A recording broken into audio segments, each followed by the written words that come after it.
Hello and welcome to my channel. My name is Rich, and you've turned into another episode of Wristwatch Rescue, where yours truly rescues vintage watches from the past.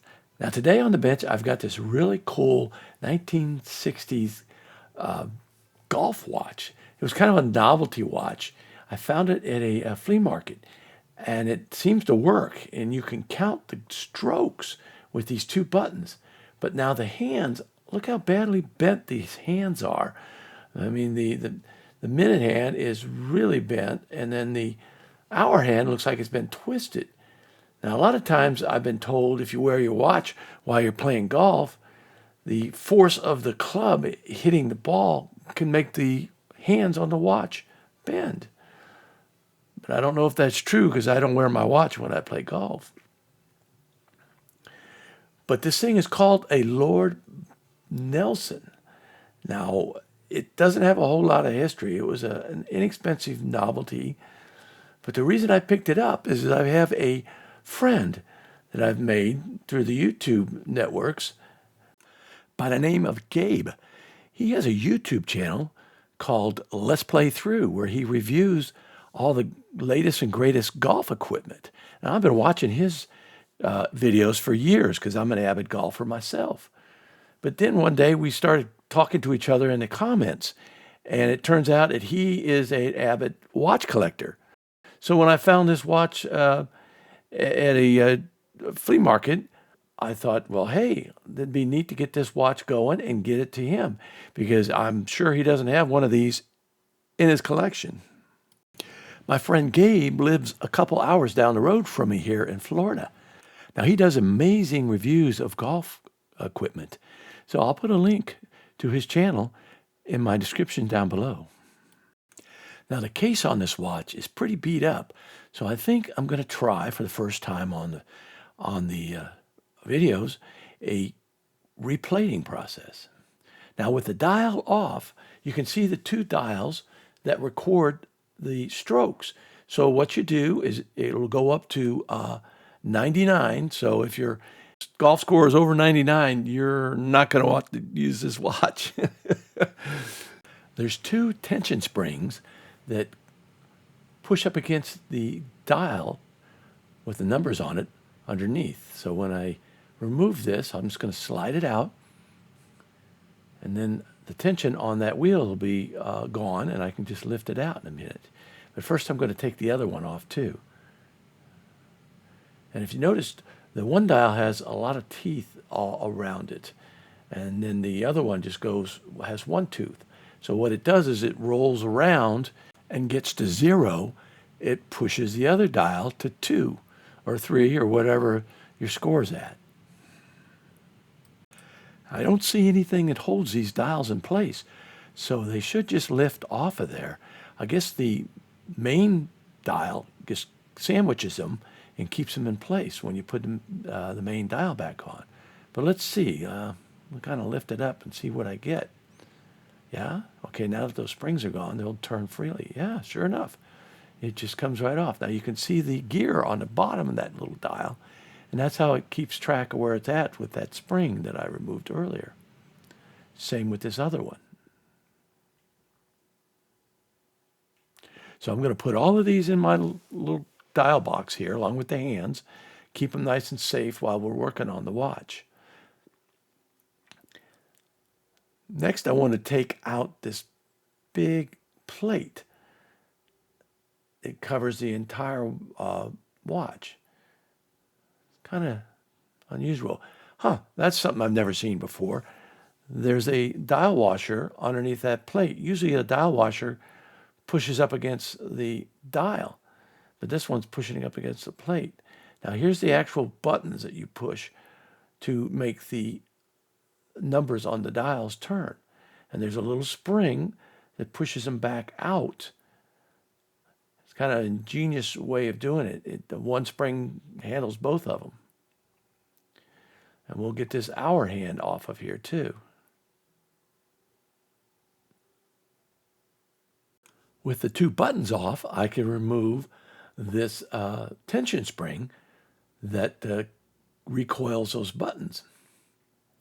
And then we're going to work on the keyless works over here.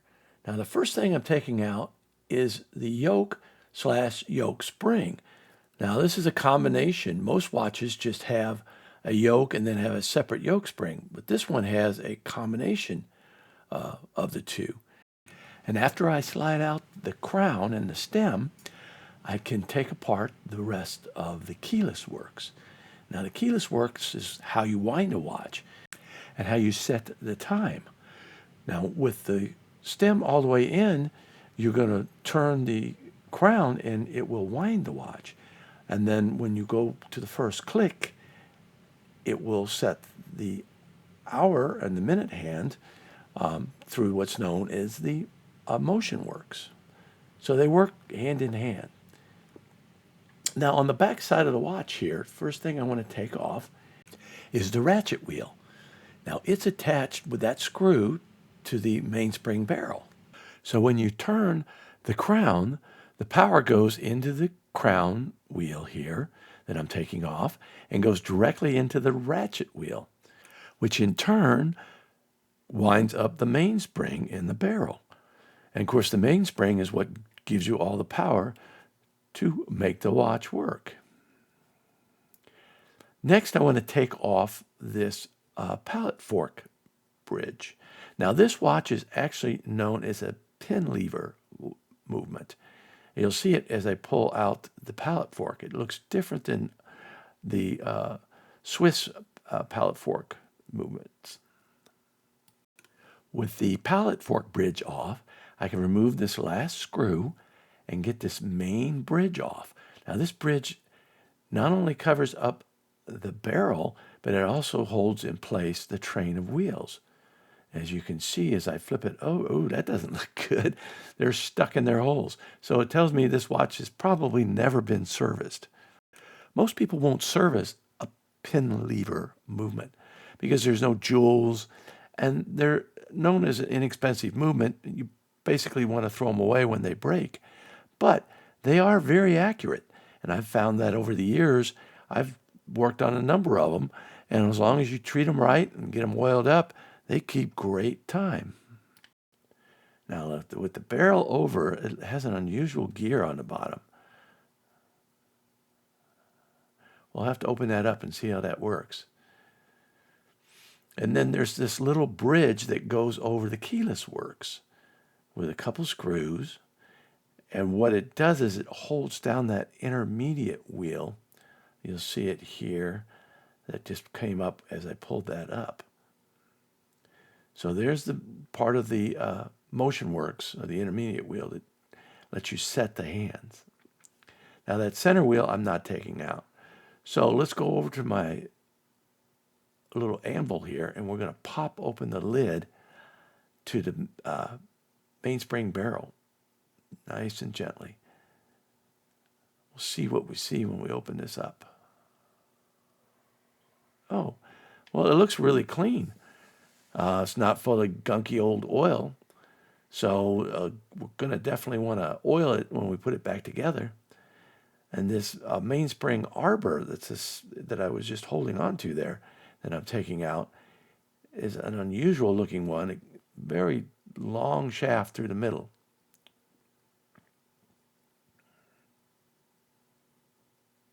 Fairly dirty too. So here's all the parts out of the watch. Now I'm putting them in the cleaning baskets. And what I'm going to do after that is take them to the cleaning machine and get them all cleaned up. And then we'll put them back together, oil them, and get this watch running. Now the cleaning process is a 4-step process. First, we put it into a wash, which is an ammonia-based solution. It takes all the dirt and the grime. That's where the heavy lifting is done. And then after it goes through the wash, we took it over and put it into the first rinse next to it. And then we put it into a second rinse, which is back behind that first rinse. Now I have started a Patreon page, and I wanted to give a shout out to my newest Patreon. You'll see his name up here on the bottom of the list. It's a fellow by the name of Lou. But what the Patreon is a way for you to support creators such as myself by making small monthly donations So if you like what I do here and want to support me, I'll put a link down below and just go to the Patreon site and pick the level you'd like to support. And thank you to all of those who are supporting me. With everything out of the cleaning baskets, I'm going to start by putting the mainspring back together. And I found the stem that'll fit that center of that. And then I put it in this little tool. And then I pick the hole that the barrel will fit over and just gently wind this up. As you can see, it likes to fly around and hit you in the face. Once you get it all wound up, you let the tension go, going backwards, and then you pull that center post out, put your barrel over the top, and pop it into the barrel. And then you put your barrel arbor in. You put a little oil on the spring, and that'll just keep it from rusting up as time goes by. And you snap that lid down, and then you start to assemble the rest of the main plate. The first thing in is this little intermediate wheel that is part of the keyless works. Now, it's actually the wheel that will set the hands when you pull the stem out. And I'm going to put this little post in, and that's the post that the setting lever will screw into on the other side. Now, this little bridge has 2 screws. We'll tighten them down. And then I'm going to put a little bit of oil on this third wheel here and set it into its pivot. And put a little bit here where the barrel goes on the pivot. Gently set that barrel in, slide it over, and it will engage with that third wheel there. Then I'll drop in the fourth wheel. Each wheel in a watch are different sizes, and that determines how fast that wheel will turn. So that wheel that touches the escapement wheel there that I just put in turns a little bit faster because the escapement wheel needs a little bit more speed out of the mainspring barrel. And then we'll drop this huge bridge back down. As you can see, I like to put in 1 screw, but don't tighten it all the way down. And then I can keep the plate from falling off, and then I can gently move the wheels. Now, the last one to go in was that escapement wheel there. And once I got it down and got it all in the pivots, I'm holding it down with my orange stick and tightening down the other screws. There's 3 screws that hold this plate down, but now 2 of them do other duties. But you can see this guy is spinning just the way you want to see it, nice and smooth.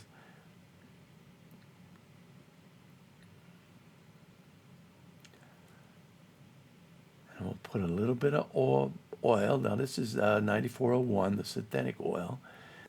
This will keep this crown wheel from dragging and move freely for a number of years. Now here's the crown wheel screw, and it's actually a reverse thread, and they do that so that it won't come unscrewed as you're winding the watch. Now I'm placing the ratchet wheel on top of the peg there that goes into the mainspring, and this is what actually winds up the mainspring. So you see how the teeth of the ratchet wheel engage with the crown wheel. So when I turn the crown, it will in turn wind the mainspring. And this crazy looking spring is actually the click spring. We'll get it in its little peg there, and it has 1 screw on it.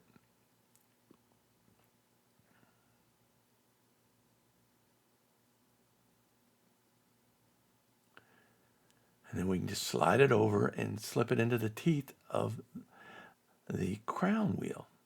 And that'll keep the mainspring from coming unwound as you wind it up. As you can see, I'm winding it up, but it's not going backwards. It's only going one direction. Now I want to set the pallet fork in there. Now I put the pallet fork bridge on there, but loosely, and then I can just kind of slide it into its pivots. It makes it a lot easier to do it this way. And once it's in there, I'm going to double check it, make sure it's engaging with the escapement wheel. Now I'm back over on the other side of the watch, the dial side. And we got to get this keyless works back in. So I'm putting some of this blue grease on this wheel. It's called a clutch wheel. And that's what's going to actually engage with that crown wheel on the other side. And then it also engages with this sliding pinion that I just put in. As you can see, now I'm putting the setting lever on, and then I've got to flip the watch over and hold it with one finger and screw it down tight. Now you can see how it engages. See when I push that, the sliding lever engages with that crown stem. Now with the yoke/yoke spring set in place, the other side of that setting lever will engage with the yoke spring, which then in turn pushes the sliding pinion forward to engage the motion works or backwards to wind the watch. Next, I'm sliding on the cannon pinion and then the hour wheel over the top of it. Now the hour hand actually is fastened to the center of that post. Then with that done, I put the little washer on to keep it from coming up. Now these are the pushers that will change the score wheels. As you can see, that spring pushes them back out and keeps tension on them. So when I push them in, it will engage with those little wheels that we're about to put back on. There's just 3 screws on this.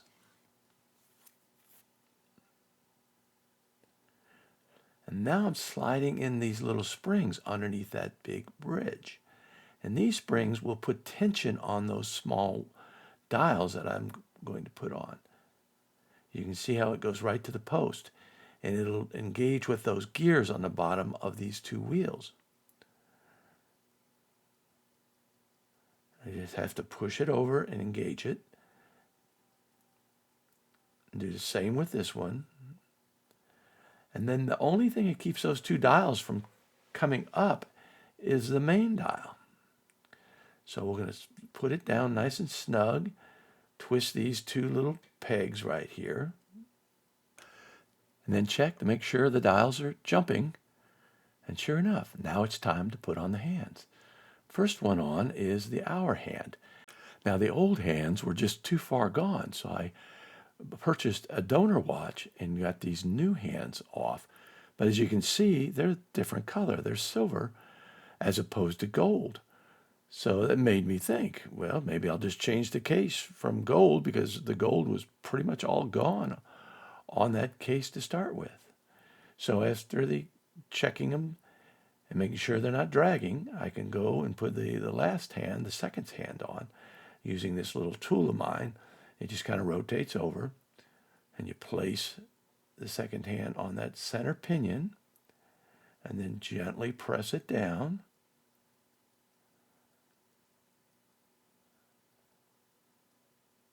And make sure it clears. Before I put the balance complete back into the watch, I need to oil the 1 jewel that this watch has. That's right, 1 jewel.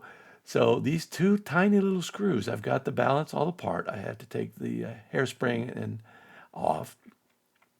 But I wanted to show you how small this jewel holder is here. Now I'm going to take this and I'm going to go drop it in some cleaning solution. And you can see, now this is before I've done it, you can see some of the old oil on there. It's hard to see into the microscope here. But after it's cleaned, I'm just going to put a tiny little drop in the center of that jewel, put it back together, put it all up, get everything back together, and now I'm going to drop it on, and this is the moment of truth.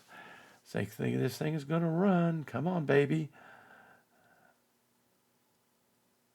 Not yet. Oh, there we go. We got a heartbeat. Well, of course, the heartbeat dies once I put the screw in. But once we get the screw in, we can get it running again, I think. Sure enough, there we go. Now it's running after a gentle puff of air. Running good. Looks really good. Now I'm going to buff off this case. There's a lot of debris and old gold on this thing. It was gold plated. So first I'm going to put a little wax, buffing wax, on my wool wheel there, and it will help. It's kind of an abrasive. It'll help clean it. And then it'll pull, this one is the more aggressive one, and it'll pull a lot of that debris off of that case. And it takes a few minutes. This process probably took 15 or 20 minutes. And then once that's done, I'm going to come over to the softer wheel and just kind of smooth everything out with a finer grit polishing wax. Now with that all said and done, I've got to get that wax off of the case.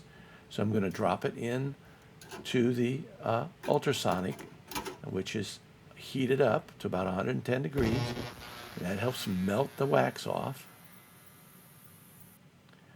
Now, once it's out of there, I'm going to drop it into this solution.